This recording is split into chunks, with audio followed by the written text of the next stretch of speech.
The magic നോവലിലേക്ക് ഏവർക്കും സ്വാഗതം. സുധാകർ മംഗളോദയത്തിൻ്റെ അമ്മ വീട് പാർട്ട് 28. ഈ നോവൽ നിങ്ങൾക്ക് ഇഷ്ടമാകുന്നുണ്ടെങ്കിൽ സബ്സ്ക്രൈബ് ചെയ്യാതാണ് നിങ്ങളിത് കാണുന്നതെങ്കിൽ പ്ലീസ് ഒന്ന് ലൈക്ക് ചെയ്ത് ഷെയർ ചെയ്ത് സബ്സ്ക്രൈബ് ചെയ്ത് ഹൈപ്പും കൂടി ചെയ്യണേ. എനിക്കിനി ചോറ് ഇറങ്ങില്ലെങ്കിലും ഈ മിണ്ടാപ്രാണിക്ക് ഇത്തിരി ചോറ് കൊടുക്കും. പരിപ്പും നെയ്യും കൂട്ടി വിരകി കൊടുത്താൽ മതി, അതിനിഷ്ടാവും. ഞാൻ ആ ചോറ് കൊണ്ടുപോയി കാടിയിൽ പകർന്നേക്കാം, പൈക്കൾക്ക് കൊടുക്കാമല്ലോ. അവർ അടുക്കളപ്പുറത്തേക്ക് പോയി. ആരാ ശീലാവതി? ഈ ദാക്ഷായണിയമ്മ മുൻപ് ഇവിടെ ജോലിക്ക് നിന്നതാ? ശ്രുതി തിരക്കി. അതറിയില്ലേ ഡോക്ടർക്ക്? ശീലാവതി താടിക്ക് കൈ ചേർത്തു. ദേ, ഇതുപോലൊരു പൂച്ചയാത്. ടീച്ചർ ഇവിടുന്ന് തിരുവനന്തപുരത്തിന് പോകുന്ന ദിവസം ഉണ്ണി തിരുമേനിയുടെ കാറിനടിയിൽപ്പെട്ട് അത് സിദ്ധി കൂടി. അന്നേ ദിവസം ഞാനും ജലപാനം ചെയ്തിട്ടില്ല. അത്രയ്ക്ക് ഇണക്കമുള്ള ജന്തുവായിരുന്നേ. ശ്രുതിക്കും വിഷമമായി. പ്രശാന്ത് എൻ്റെ അടുത്ത് പറഞ്ഞിരുന്നു ആ സംഭവം. എല്ലാ ശാപവും എൻ്റെ നെറുകയിലാണ് വീണത്. എല്ലാം ഞാൻ കാരണമായിരുന്നു. അവൾ മുഖം തുടച്ചു. ശീലാവതിക്ക് അത് അത്ഭുതമായി. പാത്രങ്ങൾ മോറി ടീച്ചർ വന്നപ്പോഴേക്കും പൂമുഖത്ത് വേണുമേനോനെത്തി. ചിറ്റിലശ്ശേരി ഗ്രാമം മൊത്തം പ്രാർത്ഥിച്ചു. ടീച്ചർ തിരിച്ചെത്താനായി. ഒക്കെ എൻ്റെ ശ്രുതിക്കുട്ടിയുടെ നന്മ. ഈ മണ്ണിൽ കിടന്ന് അവസാനിക്കാനുള്ള യോഗം ഉണ്ടായില്ലോ എനിക്ക്. നാളെ രാവിലെ ശ്രുതി പോയാലുടനെ ഞാൻ അങ്ങോട്ട് എത്തണുണ്ട്. എല്ലാവരെയും കാണാൻ പറഞ്ഞേക്കൂ. സന്ധ്യയ്ക്ക് ദീപാരാധന തൊടാൻ ടീച്ചർ ശ്രുതിയും കൂട്ടി തൃക്കൈയിലെത്തി. പടിക്കെട്ടിലതാ ആ പഴയ കരുമാടിക്കുട്ടൻ. ഇതാരാ ഇത്? സന്തുഷ്ടാശ്രുക്കളോടെ ടീച്ചർ മൂക്കത്ത് വിരൽ ചേർത്തു. എൻ്റെ കണ്ണനോ? ഇവിടുന്ന് പോയ പിന്നെ കണ്ട് യാത്ര പറയാനായി ഞാൻ എത്ര തിരഞ്ഞു, കണ്ടേ ഇല്ല. അമ്മയുടെ പേര് പറഞ്ഞതെന്തായിരുന്നു? അമ്മമ്മ മറന്നൂലോ, ഒന്നുകൂടി പറയാ. ആ കറമ്പൻ കുസൃതിയിൽ ചിരിച്ചു. ഭാനുമതി. ഭാനുമതിയോ? ടീച്ചർ ചുണ്ടിൽ വിരൽ ചേർത്തു. ഏതാണാവോ ഈ ഭാനുമതി? അവർ ചുറ്റും കണ്ണോടിച്ചു. എനിക്കറിയില്ലല്ലോ ഈ ഭാനുമതിയെ. ഈ പരിസരത്ത് എല്ലാവരെയും എനിക്കറിയാം. എവിടാ ഉണ്ണി നിങ്ങളുടെ വീട്? ടീച്ചർ വീണ്ടും കുട്ടിയുടെ നേർക്ക് തിരിഞ്ഞു. അവൻ ഒരു വശത്തേക്ക് കൈ ചൂണ്ടി. 1-2 വീടുകളുടെ മുഖപ്പുകൾ മാത്രമേ അവിടെ കാണാനായുള്ളൂ. ഏതാമേ കുട്ടി? ശ്രുതി ടീച്ചറെ നോക്കി. ചിറ്റിലശ്ശേരി വിട്ട് തിരുവനന്തപുരത്തിന് പോകും മുമ്പ് ഒരു ദിവസം ഞാൻ തൊഴാൻ വന്നപ്പോൾ ദാ ഈ പടിക്കെട്ടിൽ വെച്ച ഈ കുരുന്നിനെ കണ്ടത്. എനിക്കാച്ച ഒരടി നടക്കാൻ വയ്യ. ഒരു പടിയിൽ നിന്ന് അടുത്ത പടിയിലേക്ക് കാല് പൊന്തണതേ ഇല്ല. എൻ്റെ കണ്ണ് നിറഞ്ഞു പോയി. ശീലാവതി ഇമ്മയില്ലായിരുന്നോ കൂടെ? ഇല്ല, ഞാൻ തനിച്ച്. ഈ പടിയിൽ വെച്ച് ഹൃദയം പൊട്ടി ഞാൻ ഭഗവാനെ വിളിച്ചു. അപ്പോഴാ ഈ കറുമ്പൻ ഇതേപോലെ പടിക്കെട്ടിൽ കണ്ടത്. ഇവൻ എന്നെ കൈക്ക് പിടിച്ച് മുകളിലെത്തിച്ചു. ഈ ചെറിയ കുട്ടിയോ? ആ, മിടുക്കനായവൻ. അന്നും പറഞ്ഞു ഭാനുമതിയുടെ മകനാണെന്ന്. ഞാൻ ആ പേര് മറക്കുകയും ചെയ്തു. തിരുവനന്തപുരത്തിന് പോകും മുമ്പ് ഇവിടെ വന്ന് തിരഞ്ഞിട്ട് കണ്ടതേ ഇല്ല കള്ളനെ. നിറഞ്ഞ വാത്സല്യറ്റ് ടീച്ചർ ആ താടിയിൽ പിടിച്ചുലച്ചു. ഇപ്പോ അമ്മയ്ക്ക് പടി കയറാൻ ബുദ്ധിമുട്ടുണ്ടോ? ശ്രുതി തിരക്കി. ഇല്ല, ശരീരത്തിന്റെ ഭാരം കുറഞ്ഞപ്പോൾ കാലുകൾക്ക് കരുത്തായി. എന്നാലും ഞാൻ കൈ പിടിക്കാം. അവൾ ടീച്ചറെ ചേർത്ത് പിടിച്ചു. പക്ഷേ ഇവന്റെ അമ്മ ഭാനുമതി ഏത് വീട്ടിലേതാണെന്നാ എനിക്കറിയാത്തത്. ടീച്ചറുടെ ശങ്ക തീർന്നില്ല. ശീലാവതിയോട് ഞാൻ ചോദിച്ചിരുന്നു, അവൾക്കും അറിയില്ലാത്രേ. അമ്മയെ ശീലാവതിയൊക്കെ പ്രായമായവരല്ലേ? ഈ 5 വയസ്സുകാരൻ്റെ അമ്മ എന്നെക്കാളും പ്രായം കുറഞ്ഞൊരു ചെറുപ്പക്കാരിയാവും. 2 തലമുറയിൽ പെടുമ്പോൾ പെട്ടെന്ന് തിരിച്ചറിയണമെന്നില്ലമ്മേ. എന്നാൽ ഇനി വരുമ്പോൾ ഇവന് സമ്മാനമായി എന്തേലും വാങ്ങി വരണമെന്നുണ്ട് എനിക്ക്. പാവപ്പെട്ട വീട്ടിലെ കുട്ടിയാവാനാ സാധ്യത. ഒരുടുപ്പും ട്രൗസറും വാങ്ങിക്കൊടുത്താലോന്നാ എൻ്റെ ആലോചന. അവൻ ഇട്ടിരിക്കുന്ന ട്രൗസർ പിഞ്ഞിയിരിക്കണു. പടികൾ കയറി മുകളിലെത്തിയ ടീച്ചർ കുസൃതിയിൽ തിരിഞ്ഞു നോക്കി. പെട്ടെന്ന് ആ കണ്ണുകൾ പിഴിഞ്ഞു. എവിടെ ആ മായാവി? കൺചിമ്മെ മറഞ്ഞോ? അതോടെ ശ്രുതിയും തിരിഞ്ഞു നോക്കി. അവൻ ഓടിപ്പോയിട്ടുണ്ടാവും അമ്മേ, ചെറിയ കുട്ടിയല്ലേ. എന്നെ കൈ പിടിച്ച് കയറ്റിയ കുട്ടിയെക്കുറിച്ച് ഒരിക്കൽ പറഞ്ഞപ്പോൾ ഇവിടുത്തെ ശാന്തിക്കാരൻ പറഞ്ഞത് എന്താണെന്നോ? തൃക്കത്തേവര് കുട്ടിയുടെ വേഷം എടുത്തുകൊണ്ടുവന്നു എന്നെ കൈപിടിച്ച് കയറ്റിയതാവുമെന്ന്. ടീച്ചർ ചിരിച്ചു. ശ്രുതി അമ്മയെ സൂക്ഷിച്ചു നോക്കി. ചില സമയത്ത് അങ്ങേയറ്റം യുക്തിപൂർവ്വം സംസാരിക്കുന്ന ആളാണ് അമ്മ. എങ്കിലും ചിലപ്പോൾ ആ കാഴ്ചപ്പാട് തീരെ ബാലിശവും യുക്തിക്ക് ചേരാത്തതുമാവും. എന്നാൽ ഏത് നേരവും ആ ഉള്ളിൽ നിന്ന് സ്നേഹവും കാരുണ്യം വഴിയൊഴിഞ്ഞൊഴുകുകയും ചെയ്യും. ഈ മധുരപ്രകൃതമാണ് ശ്രുതിയെ അമ്മയുടെ അടിമയാക്കി മാറ്റിയത്. ടീച്ചറും അവളും ശ്രീകോവിലിന്റെ മുന്നിലെത്തി.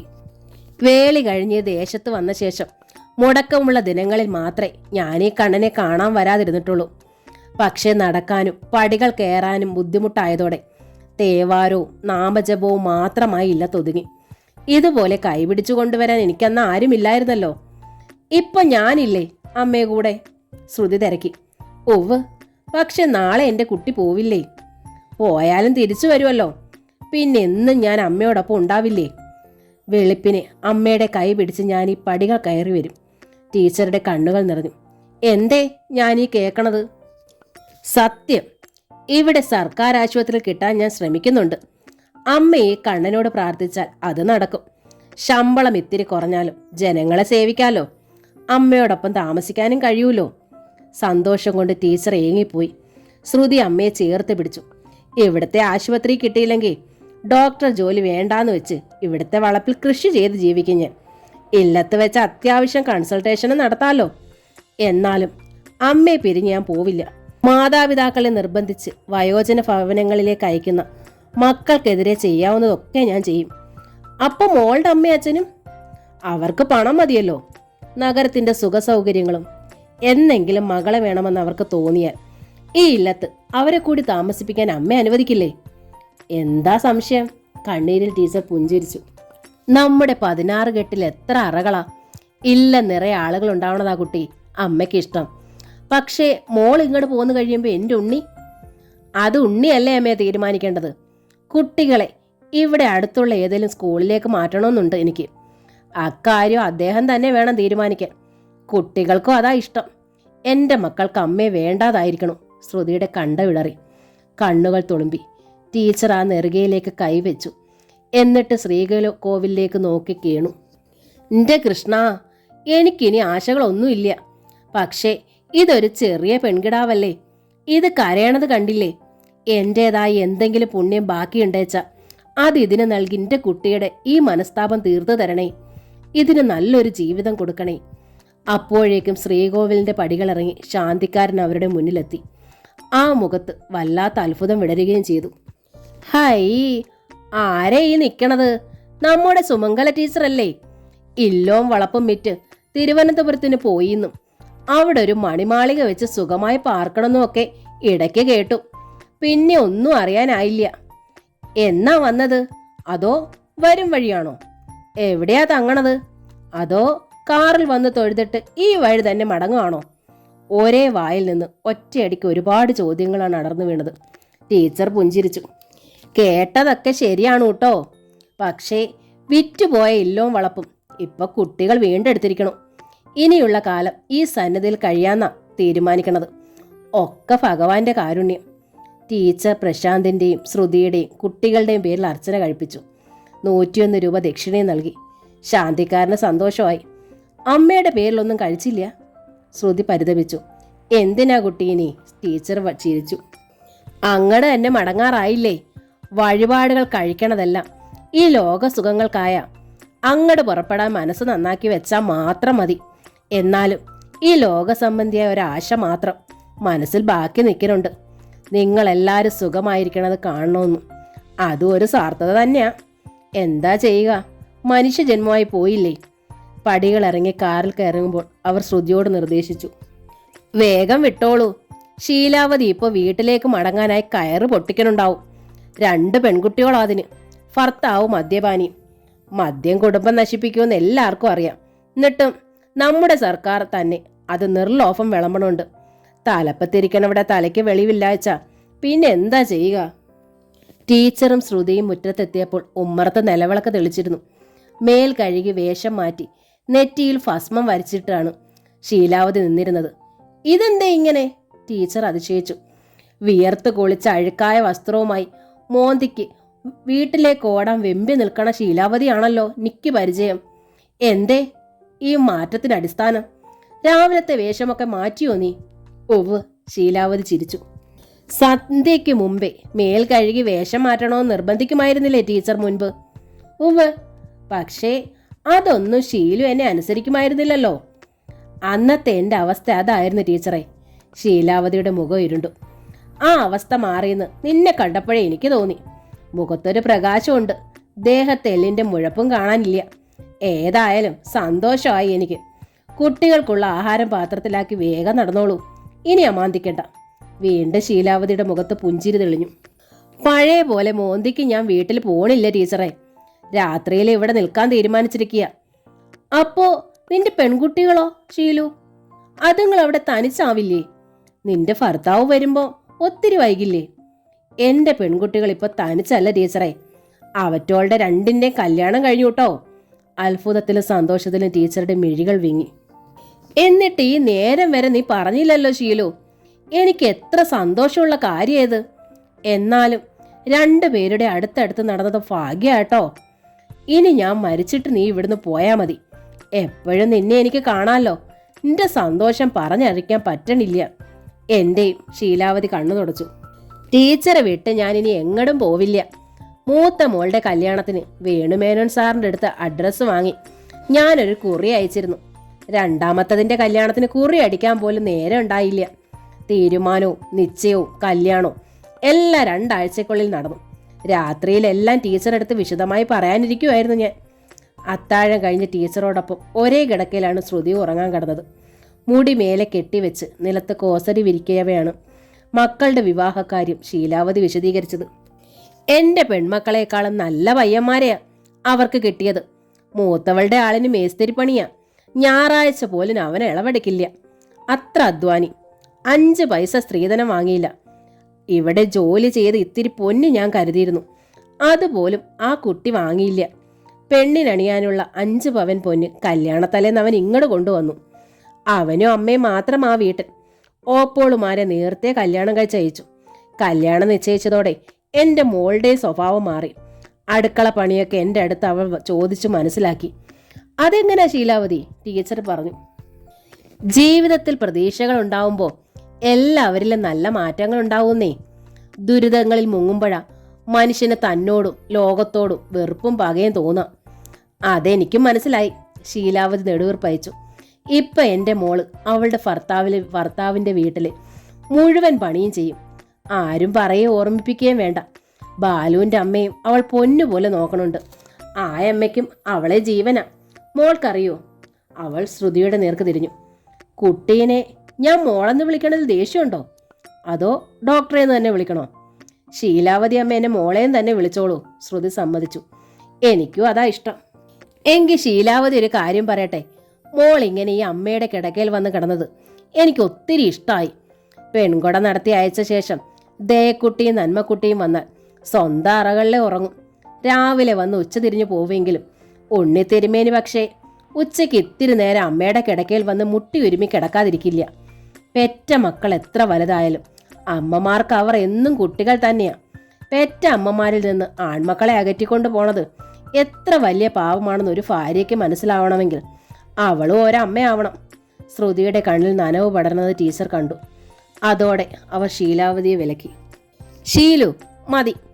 എൻ്റെ ഒപ്പം ഈ കിടക്കയിൽ കിടക്കണത് എൻ്റെ മരുമകളല്ല, എൻ്റെ സ്വന്തം മകളാ. എനിക്ക് നഷ്ടപ്പെട്ട എൻ്റെ ഇല്ലവും ഈ ഗ്രാമവും എനിക്ക് വീണ്ടെടുത്ത് തന്നതും എൻ്റെ ഈ മകളാ. അത് മനസ്സിലാക്കിക്കൊണ്ട് തന്നെയാ ടീച്ചറെ ശീലാവതി പറയണത്. ഒരു നല്ല ഭാര്യയുടെ കടമയത്. ഒരു നല്ല ഭാര്യയുടെ ലക്ഷണത്തെക്കുറിച്ച് എൻ്റെ മുത്തശ്ശൻ പറഞ്ഞത് ഞാൻ കേട്ടിരിക്കണു. ഭർത്താവിനെ കൊണ്ട് നന്മ പറയിക്കണവളല്ലത്രേ നല്ല ഭാര്യ. ഭർത്താവിൻ്റെ അച്ഛനമ്മമാരെ കൊണ്ട് നല്ലത് പറയിക്കണവളാണത്രേ. അത് പഴയ കുടുംബ വ്യവസ്ഥയിലെ നല്ല ഭാര്യയാണ് ഷീലു. ടീച്ചർ തിരുത്തി. ഇപ്പൊ കാലം മാറിയില്ലേ? ഇല്ലമ്മേ, ശ്രുതി പറഞ്ഞു. ഏത് കാലത്തും ഈ തത്വം പ്രസക്തമാണ്. ഭാര്യ വീട്ടുകാർക്ക് പ്രശ്നമില്ലാതിരിക്കാൻ ഒരു വ്യവസ്ഥ കൂടി ചേർത്താൽ മതി. പുരുഷൻ ഭാര്യമാരുടെ മാതാപിതാക്കളെ കൊണ്ടും നല്ലത് പറയിക്കാൻ ശ്രദ്ധിക്കണം. 2 വീട്ടുകാരും തമ്മിൽ വടംവലി നടക്കുമ്പോഴാ കുടുംബഛിദ്രം ഉണ്ടാവണത്. അതുകൊണ്ടാ ഒരാണും ഒരു പെണ്ണും തമ്മിലുള്ള ബന്ധത്തിനൊപ്പം 2 കുടുംബങ്ങൾ തമ്മിലുള്ള ബന്ധം കൂടി പൊരുത്തമാവണമെന്ന് ചിലർ പറയുന്നത്. ശ്രുതി മോൾ പറഞ്ഞതാ ശരി, ശീലാവതി അറിയിച്ചു. ഇതുപോലെ എല്ലാ പെൺകുട്ടികളും ചിന്തിച്ച വയസ്സായ അച്ഛനമ്മമാർ ഒറ്റപ്പെടുകയോ തെരുവിലാവുകയോ ഇല്ല മോളെ. ഷീലു, നീ നിന്റെ പെൺകുട്ടികളുടെ കാര്യങ്ങൾ പറഞ്ഞു തീർന്നില്ല കേട്ടോ, ടീച്ചർ ഓർമ്മപ്പെടുത്തി. അത് പെൺകുട്ടികളുടെ കാര്യമല്ല ടീച്ചറെ, 2 ആൺകുട്ടികളുടെ ആണത്തത്തിന്റെ കാര്യമാ. കള്ളു കുടിച്ചു വന്ന് കെട്ടിയ പെണ്ണിനെ തല്ലി ചതയ്ക്കുന്നതാണ് ആണത്തം എന്ന് കരുതണ എംബോക്കകൾ കേട്ടുപഠിക്കേണ്ട കാര്യമാ. മൂത്തവളുടെ ഭർത്താവിനെ കുറിച്ച് ഞാൻ പറഞ്ഞല്ലോ. അവരുടെ കല്യാണം കഴിഞ്ഞ് 2 മാസേ ആയിട്ടുള്ളൂ. ബാലു ഇളയവൾക്ക് ഒരാലോചന കൊണ്ടുവന്നു. അവൻ്റെ കൂട്ടുകാരനായ ഒരു തയ്യൽക്കാരൻ. നാളും നോക്കിയില്ല, ജാതകവും നോക്കിയില്ല. രാജുവിന് ഇളയവളെ ഇഷ്ടമായി. അവനും ചോദിച്ചില്ല സ്ത്രീധനം. ഒക്കെ നിന്റെ ഭാഗ്യമാ ശീലു. നിന്റെ ഭാഗ്യമല്ല ടീച്ചറെ, നിന്റെ പെൺമക്കൾക്ക് വന്ന ആൺകുട്ടികളുടെ ആണത്തം തന്നെ. രാജു പക്ഷെ നേരെ താഴെയുള്ള പെങ്ങളെ അയച്ചത് കാരണം പണത്തിന് ബുദ്ധിമുട്ടിയിരിക്കുകയായിരുന്നു. അതുകൊണ്ട് സ്വർണം കൊണ്ടുതരാനൊന്നും കഴിഞ്ഞില്ല. ആ സാഹചര്യം മനസ്സിലാക്കി മൂത്തോളുടെ ആള് ഭാര്യയുടെ പണ്ടമെടുത്ത് അനിയത്തിക്ക് കൊടുത്തു. അങ്ങനെ നനഞ്ഞിടം കൊഴിക്കണ്ടെന്ന് വെച്ച് താമസിക്കണ 10 സെന്റും വീടും ഞാൻ മൂത്തോൾക്ക് എഴുതി കൊടുത്തു. ഇളയോൾക്കും ഭർത്താവിനും അതിലൊരെതിരും ഉണ്ടായില്ല. ആ 2 ആൺകുട്ടികളുടെ കാര്യം ഓർക്കുമ്പോൾ ഇപ്പോഴും എൻ്റെ നെഞ്ചു തുടിക്കാനുണ്ട് ടീച്ചറെ. അതുങ്ങൾ എൻ്റെ വയറ്റിൽ പിറന്നില്ലല്ലോ ഒന്നും. നീ എല്ലാവരെയും കുറിച്ച് പറഞ്ഞു, പക്ഷേ നിന്റെ ഭർത്താവിനെ കുറിച്ച് നീ ഒന്നും പറഞ്ഞില്ലല്ലോ. ഇതുപോലെ 2 നല്ല മരുമക്കളെ കിട്ടിയപ്പോൾ അയാൾ നല്ലവനായോ? അതറിയാനാ ശീലു എനിക്ക് ആകാംക്ഷ, ടീച്ചർ പറഞ്ഞു. അതാ ടീച്ചറെ എൻ്റെ ജീവിതത്തിലെ ഏറ്റവും വലിയ കഥ. ശീലാവതിയുടെ തൊണ്ടയിടറി. മനഃപൂർവ്വം ടീച്ചറോട് ഞാൻ കാര്യം പറയാതിരുന്നതും. എന്താ ശീലു കാര്യം? ടീച്ചർ പോയതിൻ്റെ പിറ്റേന്ന് തന്നെ ഞാൻ മറ്റൊരു വീട്ടിൽ പണിക്ക് കയറുന്നു. വെളുപ്പിനെ 5-ന് അവിടെ എത്തണം. രാത്രിയെ മടങ്ങാൻ പറ്റൂ.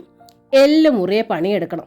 അതെല്ലാം സഹിച്ച് ഞാൻ തിരികെ വരുമ്പോൾ ജോലി ചെയ്യണ വീട്ടിലെ സാറും മുതിർന്ന ആൺമക്കളും ഒക്കെ എൻ്റെ കാമുകന്മാരാണെന്ന് പഠിച്ച് ഭർത്താവിൻ്റെ ഇടിയും കൊള്ളണം. അറിയാതെ ടീച്ചറുടെ ചുണ്ടുവിരൽ മൂക്കിലമർന്നു. വീർപ്പ മുട്ടലിൽ ശ്രുതി കിടക്കയിൽ എഴുന്നേറ്റിരിക്കുകയും ചെയ്തു. ഒരീസം ഞാൻ ജോലി ചെയ്യുന്ന വീട്ടിൽ കയറി വന്ന് അയാൾ പുലഭ്യം പറഞ്ഞു. അതോടെ എൻ്റെ പണിയും പോയി. വീട്ടിൽ വന്നിട്ട് സ്വൈര്യമില്ല. മരിക്കാന്ന് വെച്ച് ഞാൻ വീട്ടിൽ നിന്ന് ഇറങ്ങിപ്പോന്നു. എൻ്റെ കാമുകനെ കയ്യോടെ പിടിക്കൂന്ന് പറഞ്ഞ് അയാൾ പിറകെ. റോഡിലെത്തിയപ്പോൾ ഒരു ലോറി പാഞ്ഞു വന്ന് അയാളെ തട്ടിമറിച്ചിട്ട് ആ ദേഹത്തൂടെ കയറിപ്പോയി. കഷ്ടമായില്ലോ, ടീച്ചർ കരഞ്ഞു. ഒരു കഷ്ടവും ഇല്ല, ശീലാവതി കണ്ണു തുടച്ചു. താലി കെട്ടിയ പുരുഷനെ കുറിച്ച് ഇങ്ങനെ പറയണതിൽ എനിക്ക് വിഷമമുണ്ട്. പക്ഷേ അന്നത്തോടെ എൻ്റെ കഷ്ടകാലം അവസാനിച്ചു. അയാളുള്ളത്രയും കാലം എൻ്റെ പെൺകുട്ടികളെ തേടി ഒരാൺകുട്ടിയും വന്നില്ല. അയാൾ ഇല്ലാതായതിൻ്റെ ശേഷമാണ് മൂത്തോളെ ആലോചിച്ച് ബാലു വന്നത്. അതാ മദ്യത്തിൻ്റെ മഹിമ. മുഖം പൊത്തി അവൾ ഏങ്ങലടിച്ചു. ടീച്ചറും ശ്രുതിയും പരസ്പരം നോക്കി.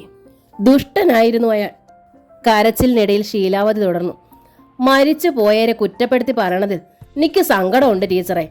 പക്ഷേ സത്യം പറയണത് അത്ര മഹാപാപമാണോ? രാത്രി തല്ലും അലമുറയും കഴിഞ്ഞ് മദ്യത്തിൻ്റെ ലഹരിയിൽ മയങ്ങിക്കിടക്കണ ആ മനുഷ്യനെ മടവാളെടുത്ത് 2ആയി മുറിച്ചിട്ടാലോ എന്ന് പോലും ഞാൻ ഓർത്തിട്ടുണ്ട്. എൻ്റെ ടീച്ചറിൻ്റെ നല്ല ഉപദേശങ്ങളാണ് അതിൽ നിന്ന് എന്നെ പിന്തിരിപ്പിച്ചത്. അതുകൊണ്ട് ഞാനിപ്പോൾ സുഖമായി ജീവിക്കണം. ഇല്ലാച്ചാലോ? കിടക്കയിൽ നിന്ന് എഴുന്നേറ്റ് വന്ന ടീച്ചർ ശീലാവതിയുടെ കോസടിയിലിരുന്ന് ആ മുടിയിൽ തലോടി. ഇപ്പം നിനക്ക് ബോധ്യായില്ലേ? മനുഷ്യൻ ഈ ഭൂമിയിൽ ഏറ്റവും അത്യാവശ്യം വേണ്ടത് ക്ഷമയാണ് ശീലു. പത്രം നിവർത്തുമ്പോൾ നമ്മൾ എന്തൊക്കെ ക്രൂരതകളാ ദിവസേന വായിക്കണത്. ക്ഷമിക്കാൻ കഴിഞ്ഞാൽ അതൊന്നും സംഭവിക്കായിരുന്നില്ല. ശരിയാ ടീച്ചറെ, ശീലാവതി ഏങ്ങി. ഇപ്പോൾ എനിക്ക് സന്തോഷമായി മരിക്കാം. എന്തിനെ മരിക്കണത്? ടീച്ചർ ചിരിച്ചു. കുറച്ചു കാലം സന്തോഷമായി ജീവിക്കേ. ഞാൻ മരിക്കുമ്പോൾ നീ അരികിലുണ്ടാവണം. ടീച്ചർ മരിച്ചാൽ ഞാൻ ഇവിടുന്ന് പോവേണ്ടി വരില്ലേ? എന്തിന്? എൻ്റെ ശ്രുതിക്കുട്ടി ഇവിടെ ഉണ്ടാവും. ചിലപ്പോൾ കുട്ടികളും വന്നേക്കാം. അവർക്കൊരു തുണയായി നീ ഉണ്ടാവണം ഇവിടെ. അപ്പം ടീച്ചറുടെ ഉണ്ണിക്കുട്ടൻ വരില്ലേ? ടീച്ചറുടെ മുഖം താണു. ഞാനതെങ്ങനെയാ പറയാ ശീലു? എൻ്റെ ഉണ്ണി ഒരു ആക്സിഡന്റിൽ പെട്ട് കോമായിൽ കിടക്കുമ്പോൾ അവൻ്റെ ജീവൻ രക്ഷിക്കാൻ വേണ്ടി ദൈവത്തിന് ഞാനൊരു നേർച്ച നേർന്നു. ഒരമ്മയെ നേരാത്തൊരു നേർച്ച, ഒരമ്മയ്ക്കും പാലിക്കാൻ കഴിയാത്തൊരു നേർച്ച. അതെന്ത് നേർച്ച? ശീലാവതിയുടെ കണ്ണുകൾ വിടർന്നു. എൻ്റെ കുട്ടിയുടെ ജീവൻ കാക്കുമെങ്കിൽ ഞാൻ അവനെ ഒരിക്കലും കാണാതിരുന്നോളാമെന്ന്. എന്ത് ഭ്രാന്ത ടീച്ചർ ഈ പറയണത്? അപ്പോഴത്തെ സങ്കടത്തിൽ ഞാൻ നേർന്നു പോയതാ ശീലു. ടീച്ചർ ഏങ്ങലടിച്ചു കരഞ്ഞു. അവൻ എന്തേലും പിണഞ്ഞാലും എനിക്ക് അവനെ കാണാനാവില്ലല്ലോ. ജീവനോടുണ്ടെങ്കിൽ എവിടെയും ഉണ്ടല്ലോ എന്ന് സമാധാനത്തിൽ കഴിയാലോ. കുട്ടിക്കാലം തൊട്ടേ വഴിപാട് നേർന്ന് ശീലിച്ചതാ. അതൊരു തരം കൈക്കൂലിയാണെന്നറിയാം. എന്നാലും ഓരോ സഹായത്തിനു പകരം എന്തേലും കൊടുക്കാതെ പറ്റാതായി. ഉണ്ണി വയ്യാതെ കിടക്കുമ്പോൾ കൊടുക്കാനായി എൻ്റെ കയ്യിൽ ഒന്നുമില്ലായിരുന്നു. എന്തെങ്കിലും വേണമെങ്കിൽ ആരെങ്കിലും ദാനം തരണം. ഇവിടുന്ന് പോയതോടെ പെൻഷൻ പോലും കിട്ടാതായി. പേപ്പറുകളുടെ പുറകെ പോകാൻ നേരെയല്ലായിരുന്നത് കൊണ്ടാ. അതിൻ്റെ അത്യാവശ്യവും വന്നില്ല. ആ സാഹചര്യത്തിലാണ് മകൻ്റെ ഒപ്പം പാർക്കുക എന്ന സന്തോഷം ഞാൻ ഭഗവാന്റെ കാൽക്കൽ സമർപ്പിച്ചത്. ഞാനെന്ന് ചോദിക്കട്ടെ? ശീലാവതി ടീച്ചറെയും ശ്രുതിയെയും മാറി മാറി നോക്കി. ടീച്ചർ മകനെ കാണാതിരുന്നാലും കൂടെ പാർക്കാതിരുന്നാലും ദൈവത്തിന് എന്തേ ഗുണം? മനുഷ്യന്മാര് സങ്കടപ്പെടുന്നത് കാണാനാ ദൈവത്തിനിഷ്ടം? നാവിൽ ചൂലം തറയ്ക്കണവരില്ലേ ശീലു? ക്ഷേത്രത്തിന് ചുറ്റും ശയനപ്രദക്ഷിണ ഉരുളണവരില്ലേ? പട്ടിണി കിടന്ന് നോമ്പ് നോക്കണവരില്ലേ? അതൊക്കെ സ്വയം സങ്കടപ്പെടുത്തലും പീഡിപ്പിക്കലുമല്ലേ? എനിക്ക് കേൾക്കണ്ട ഇതൊന്നും. ശീലാവതി മുഖം തിരിച്ചു. ആത്മപീഡനം ദൈവത്തിലേക്ക് അടുപ്പിക്കുമെന്ന് പുരാണങ്ങളിലും പറയണുണ്ട് ശീലു. എനിക്കങ്ങനെ തോന്നണില്ല. ഞാനൊക്കെ കഷ്ടപ്പെട്ട് ജീവിക്കുന്നോളാ. അതിന്ന് ഇത്തിരി ആശ്വാസത്തിനാ ദൈവത്തെ വിളിക്കണത്.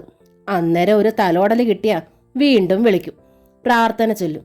എൻ്റെ മരുമക്കൾ കുട്ടികൾ പറയണത് നമ്മുടെ ചുറ്റുമുള്ളവരെ സഹായിക്കാതെ തരം കിട്ടുമ്പോൾ ദ്രോഹിച്ചുണ്ടാക്കണ പണം ദൈവത്തിൻ്റെ കാണിക്കപ്പെട്ടിയിൽ കൊണ്ടിട്ട ആ ദൈവം ഒരിക്കലും അനുഗ്രഹിക്കില്ലെന്നാ. ധർമ്മക്കാർ വന്ന് പശിക്കണു അമ്മാന്ന് കരഞ്ഞ വെച്ചിരിക്കണ ചോറിന്ന് എടുത്ത് കൊടുക്കാൻ പറയും മൂത്തോൻ ബാലു. അവൻ കാൽപ്പണം ഒരിടത്തും കാണിക്കയിടാറില്ല. പക്ഷേ ഉറങ്ങാൻ പോകുമ്പോഴും കണ്ണു തുറന്ന് എണീക്കുമ്പോഴും ഗുരുവായൂരപ്പ, കാടാമ്പുഴ അമ്മയെന്ന് പതിവായി വിളിക്കണത് കേൾക്കാം. ദൈവം കൈയയച്ച് സഹായിക്കണമുണ്ട്. ഞായറാഴ്ച പോലും വീട്ടിലിരിക്കാൻ നേരെയില്ലേ ചെക്കന്? ശീലാവതി കിതച്ചു. ടീച്ചർ മറുപടി ഒന്നും പറഞ്ഞില്ല. കരഞ്ഞു വിളിച്ചാൽ കേൾക്കാത്ത ദൈവം ഇല്ലെന്നാ എൻ്റെ അനുഭവം. ശീലാവതി തുടർന്നു. ടീച്ചറുടെ കയ്യിൽ നിന്നൊരു അബദ്ധം പറ്റിപ്പോയി. ദൈവം ആവശ്യപ്പെടാതെ അങ്ങോട്ട് കയറി നേർന്നതല്ലേ? എൻ്റെ കാലുമേലെ നീര് മാറ്റി തന്ന ഞാൻ 500 റുപ്യ തരാം. ഇല്ല അച്ഛ, ഒരു ചാക്ക് കുത്തരി കൊണ്ടുതരാന്നൊക്കെ വൈദ്യന്മാരുടെ അടുത്ത് പറയണതിൽ ഒരു തെറ്റുമില്ല. കിട്ടാൻ പോണ ലാഭം ഓർക്കുമ്പോൾ അവർ നന്നായി ചികിത്സിക്കും. ദൈവത്തിൻ്റെ അടുത്ത് ഈ അടവ് വേണോ ടീച്ചറെ? നമ്മുടെ ഇല്ലായ്മ നന്നായി അറിയുന്ന ആളല്ലേ ദൈവം. എൻ്റെ ഗുരുവായൂരപ്പ, നിക്ക് കാല് കുത്താൻ വയ്യേ, എൻ്റെ നീരൊന്ന് മാറ്റിത്തായോ എന്ന് കരഞ്ഞ് പറഞ്ഞാൽ പോരെ? എൻ്റെ കയ്യിൽ ഇതേ ഉള്ളൂ എൻ്റെ കണ്ണാ എന്ന് പറഞ്ഞ് കാണിക്കപ്പെട്ടിട്ടോളൂന്നേ. അതിന് തലയ്ക്കൊഴിഞ്ഞെറിയേണ്ട കാര്യമൊന്നുമില്ലേ? അവൾ വീണ്ടും മുഖം തിരിച്ചിരുന്നു. അമ്മ ഹൃദയം നൊന്ത് ഭഗവാനോട് പ്രാർത്ഥിക്കൂ, ശ്രുതി ടീച്ചറോട് പറഞ്ഞു. സ്വന്തം മകനെ ഒരു ഫിക്ഷയായി തരണേന്ന്. അല്ലാതെ ദൈവത്തിന് കൊടുത്ത വാക്കിൻ്റെ പേരിൽ ഇങ്ങനെ നീറി മരിക്കണത് എന്തിനാ? ഹോസ്പിറ്റലിൽ നിന്ന് ഡിസ്ചാർജായി പ്രശാന്ത് ഇവിടേക്ക് വന്നു കഴിഞ്ഞാൽ അമ്മയ്ക്ക് ഓടി ഒളിക്കാനാവില്ല. പഴയ പ്രശാന്ത് അല്ല ഇപ്പോഴുള്ളത്. അമ്മയെ കാണാതെ അദ്ദേഹം പോവില്ല. ടീച്ചർ വീണ്ടും കരയാൻ തുടങ്ങി. പ്രശാന്ത് അങ്ങനെ ഒരു നിബന്ധന വെച്ചാ അനുസരിക്കാൻ ഞാൻ തയ്യാറാ. കുട്ടികൾ ഇവിടെ നിന്നോട്ടെ. ഇടയ്ക്കിടെ അമ്മയും കുട്ടികളെയും കാണാൻ വരാൻ പാകത്തിൽ ഞാൻ അടുത്ത് എവിടെയെങ്കിലും ഒരു വാടക വീടെടുത്ത് താമസിച്ചോളാം. എന്താ ഞാൻ ഈ കേൾക്കണത്? ഞെട്ടലിൽ ശീലാവതി കോസടിയിൽ നിന്ന് എഴുന്നേറ്റു. അപ്പോ ഉണ്ണിക്കുട്ടനും കുട്ടിയും തമ്മി? ഞങ്ങളുടെ ഉണ്ണിക്കുട്ടൻ അത്തരത്തിലൊരാളല്ലല്ലോ. ഒക്കെ എൻ്റെ കുറ്റമാ ശീലാവതി അമ്മേ. എല്ലാം അമ്മ സാവധാനം പറഞ്ഞു തരും. ജീവിതത്തിൽ തിരുത്താവുന്ന തെറ്റുകളും തിരുത്താനാവാത്ത തെറ്റുകളുമുണ്ട്. എൻ്റേത് രണ്ടാമത്തേതാ. ശീലാവതി അമ്പരപ്പിൽ ടീച്ചറെ നോക്കി. പാവം ഏങ്ങലടിച്ച് കരയുകയായിരുന്നു. ശ്രുതിയാണ് സമാധാനിപ്പിച്ച് അമ്മയെ കിടക്കയിലേക്ക് നയിച്ചത്. വെളുപ്പിന് 4-ന് എഴുന്നേറ്റ് അവൾ കുളിച്ച് തയ്യാറായി. ശീലാവതി ശ്രുതിക്ക് ചായ ഉണ്ടാക്കി കൊടുത്തു. യാത്രയിൽ കഴിക്കാനുള്ളത് കരിയറിലാക്കി കാറിൽ വെച്ചു. തിരുവനന്തപുരത്ത് ചെന്നാലുടനെ അമ്മയെ വിളിക്കണം. ശ്രുതിയെ കെട്ടിപ്പിടിച്ച് ടീച്ചർ കരഞ്ഞു. മോളുടെ യാത്ര സുഖമായിരിക്കാൻ വേണ്ടി അമ്മ പ്രാർത്ഥിച്ചോണ്ടേയിരിക്കും. വിളിക്കാം അമ്മേ. സാരി തുമ്പാൽ അമ്മയുടെ കണ്ണും മുഖവും തുടച്ച് ശ്രുതി കാറിൽ കയറി. കാർ ഗേറ്റ് കടന്നതും ടീച്ചർ ഓടി ഗേറ്റിലെത്തി. റോഡിന്റെ തിരിവിൽ നിന്ന് വണ്ടി മറയും വരെ അവർ നോക്കി നിന്നു. എന്തേ ഈ കുട്ടിക്ക് വന്ന മാറ്റം? പിന്നിൽ നിന്ന് ശീലാവതി തിരക്കി. പഴയ കുട്ടിയല്ലിത്. ടീച്ചർ അവളുടെ നേർക്ക് തിരിഞ്ഞു. വേളി കഴിഞ്ഞ് കുടിവെക്കാൻ വന്നപ്പോൾ കണ്ടതല്ലേ ഉള്ളൂ നീ. കുടിക്ക് പോയ ശേഷം പിന്നീട് അങ്ങോട്ട് കണ്ടതേ ഇല്ലല്ലോ. ആ ഒരു കാര്യം കൊണ്ട് തന്നെ നമുക്ക് ഊഹിക്കാലോ ഈ സ്വഭാവം. 10 വർഷം ടീച്ചർ ഈ ഇല്ലത്ത് സങ്കടം കടിച്ചമർത്തി തനിച്ച് താമസിച്ചില്ലേ? 1-2 മാസം കൂടുമ്പോൾ ഉണ്ണിത്തിരുമേനി മാത്രം ഒന്ന് വരും. ഒരിക്കലും രാത്രി തങ്ങാറില്ല. ഇവിടെ വന്ന് വൈകിട്ട് മടങ്ങും. അതിനിടയിൽ ഒരോണമോ വിഷുമോ മകനോടൊന്നിച്ചുണ്ടിട്ടില്ലല്ലോ ടീച്ചർ. അതിനൊക്കെ കാരണം ഈ മകളല്ലേ. അതാ ഞാൻ പറഞ്ഞത് ഒരുപാട് മാറിയെന്നു. പെൺമക്കൾ അമ്മമാരെ കണ്ടാ ശീലു പഠിക്കുക. അത് ഞാൻ സമ്മതിച്ചു തരില്ല. എൻ്റെ പെൺമക്കൾ എന്നെ കണ്ടല്ലല്ലോ പഠിച്ചത്. ദുഷ്ടരായ മാതാപിതാക്കൾക്ക് നന്മയുടെ നിറകുടമായ മക്കളുണ്ടാവാറില്ലേ? നല്ല അച്ഛനമ്മമാരെ കണ്ണീര് കുടിപ്പിക്കാൻ ദുഷ്ടജന്മങ്ങൾ ഉണ്ടാവാറില്ലേ ടീച്ചറെ? നമ്മുടെ സൗന്ദര്യവും പണവും കുടുംബാംഗങ്ങളും എല്ലാം ദൈവത്തിന്റെ വരദാനമാണ്. പക്ഷേ നമ്മുടെ സ്വഭാവവും മനസാക്ഷിയുമുണ്ടല്ലോ, അത് നമുക്ക് അവകാശപ്പെട്ടതാ. അതുകൊണ്ടാ അത്തരക്കാരെ ദൈവം തലയ്ക്ക് കൈവച്ച് അനുഗ്രഹിക്കണത്. എൻ്റെ ശീലവും ഒരുപാട് മാറിയിരിക്കണം. ടീച്ചർ ശീലാവതിയെ നോക്കി മന്ദഹസിച്ചു. ഞാൻ പറയണ ഫോഷ്കുകൾ തിരുത്താനുള്ള തിരിച്ചറിവ് പോലും നിനക്കുണ്ടായിരിക്കണം. പണ്ട് നീയൊരു മണ്ടിയായിരുന്നു.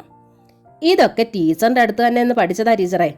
ടീച്ചറെ പറഞ്ഞിട്ട് മറന്നു കളഞ്ഞ കാര്യങ്ങളാ ഞാൻ ഓർത്ത് വെച്ച് പറയണത്. ശീലാവതി ചിരിച്ചു. പിന്നെ എൻ്റെ പെൺമക്കളുടെ ഭർത്താക്കന്മാരിൽ നിന്നും ഞാൻ കുറേ പഠിച്ചു. പഴയ തലമുറയാ നല്ലത്, പുതിയ പിള്ളേരൊക്കെ കേടാണെന്നല്ലേ ചിലർ പറയണത് മണ്ടത്തരവാ.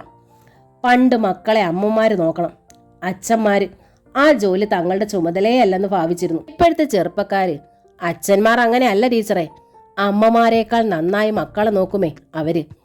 ശരി ശീലു, നിക്ക് തേവാരത്തിന് സമയമായി. ടീച്ചർ അകത്തേക്ക് നടന്നു.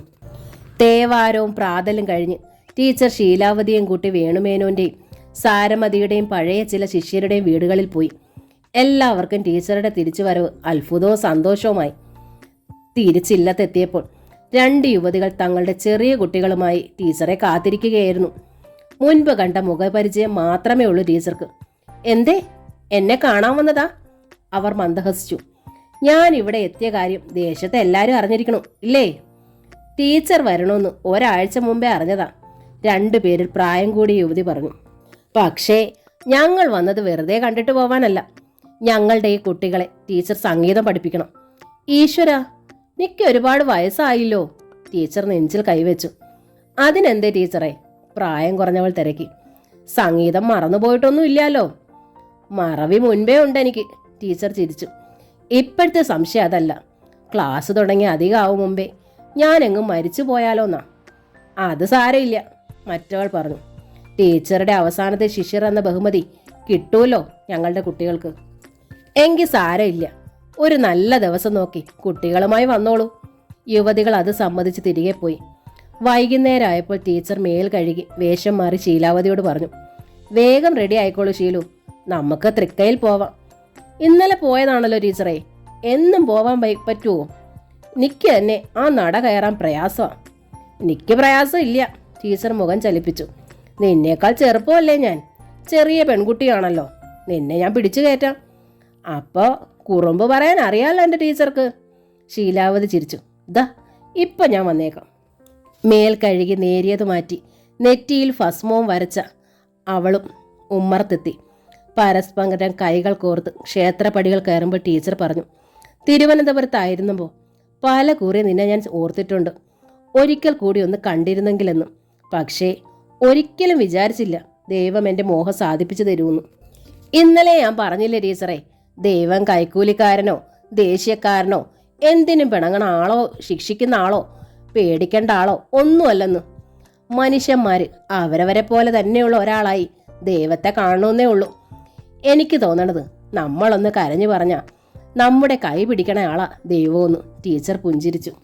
നീ എന്നെ ആശ്വസിപ്പിക്കാൻ പറയണതാണെന്ന് എനിക്കറിയാം, എങ്കിൽ അങ്ങനെ കരുതിക്കോളൂ, ഞാനിനി മിണ്ടണില്ല. ശീലാവതി മുഖം വീർപ്പിച്ചു. കഴിഞ്ഞ ജന്മത്തിൽ നമ്മൾ ഉറ്റ കൂട്ടുകാരികളായിരുന്നു ശീലു. കരിങ്കല്ലിളകിയ പ്രദക്ഷിണ വഴിയിലൂടെ നടക്കുമ്പോൾ ടീച്ചർ പറഞ്ഞു. പരസ്പരം വല്ലാതെ സ്നേഹിച്ചോണ്ട് നിസ്സാര കാര്യങ്ങൾക്ക് വഴക്കടിക്കണ ഉറ്റ കൂട്ടുകാരികൾ. ടീച്ചറെ, ശീലാവതിയുടെ തൊണ്ടയിടറി. അവൾ നിന്നു. ടീച്ചറുടെ മുന്നിൽ ഞാൻ ആരാ? എന്നെ ഈ ദേശത്ത് ആർക്കും ഇഷ്ടമല്ല. കണ്ടാൽ മുഖം തിരിച്ച് നടക്കണവരാണ് അധികവും. എൻ്റെ കുട്ടികളുടെ അച്ഛൻ വണ്ടി മുട്ടി മരിച്ചത് ഞാൻ കൂടോത്രം ചെയ്തിട്ടാണെന്ന് പറയണവരുണ്ട്. ആ മനുഷ്യൻ എന്നോടും കുടുംബത്തോടും ചെയ്ത ദ്രോഹമൊന്നും ആരും ഓർക്കണില്ല. നാട്ടിൻപുറത്തെ സാധാരണക്കാർ അങ്ങനെയാ. സത്യത്തിൽ കൂടോത്രം എനിക്കറിയില്ല, അതിൽ വിശ്വാസവും ഇല്ല. വിശ്വസിക്കുന്നുണ്ടായിരുന്നെങ്കിൽ നിവർത്തി കെട്ട് ഞാനിത് ചെയ്തു പോയേനെ. ആ കവളിലൂടെ ചാലുകൾ ഒഴുകി. പെട്ടെന്ന് കൈപ്പുറം കൊണ്ട് ശീലാവതി അത് തുടച്ചു. ടീച്ചർ ഈ ദേശത്ത് എല്ലാവരും ഇഷ്ടപ്പെടുന്ന ആളാ, എല്ലാവരും സ്നേഹിക്കണ ആളാ. ടീച്ചറുടെ പണിക്കാരിയാവാനുള്ള യോഗ്യത പോലും ഇല്ല എനിക്ക്. ടീച്ചർ ആ കൈ പിടിച്ചു. നിന്റെ മുന്നിൽ ഞാനാ ശീലു, ഒന്നുമില്ലാത്തവൾ. അത് ഈ ദേശത്തെ സാധാരണക്കാർക്ക് അറിയാഞ്ഞിട്ടാ. നീ നിന്റെ മരുമക്കളെ കുറിച്ച് പറഞ്ഞില്ലേ, നിന്റെ കുടുംബം ഇപ്പോൾ സ്വർഗമാ. നല്ല മക്കളാ കുടുംബം സ്വർഗമാക്കണത്. എൻ്റെ കുടുംബം പക്ഷേ തകർന്നു പോയി ശീലു. എല്ലാം നേരെയാവും ടീച്ചറെ. സുധാകർ മംഗളോദയത്തിൻ്റെ അമ്മ വീട് എന്ന നോവലിൻ്റെ ഈ ഭാഗം ഇവിടെ പൂർണ്ണമാവുകയാണ്. അടുത്ത ഭാഗം ഉടൻ തന്നെ അപ്ലോഡ് ചെയ്യുന്നതായിരിക്കും. താങ്ക്